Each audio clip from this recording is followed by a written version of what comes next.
এবং ভারতবর্ষে সনাতন হিন্দু সমাজ তারা ভগবান মহাদেবের আরাধনায় সকলে যুক্ত হয়েছেন।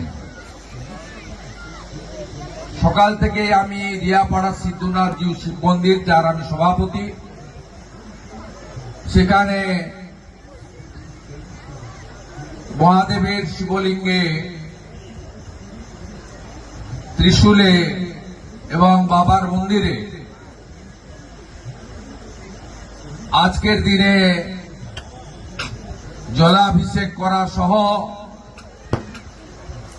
বেলপত্র, পুষ্প, মিষ্টান্নে মহাদেবের প্রতি পূজা অর্চনা আমি সেখানে করেছি।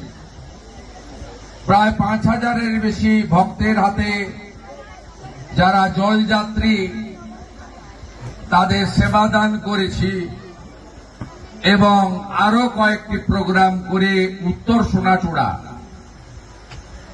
বাবা ত্রিলোকেশ্বর মহাদেব মন্দিরে আমি সমবেত হয়েছি।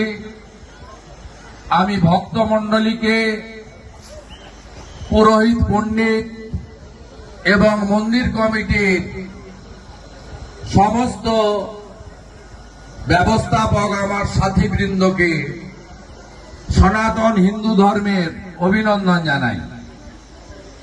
আজকে এমন একটি দিন, ১৪৪ বছর পরে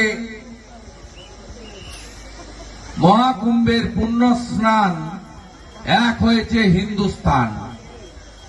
প্রায় ৭০ কোটির কাছাকাছি, ৬০ কোটির উপরে গোটা পৃথিবীর হিন্দুরা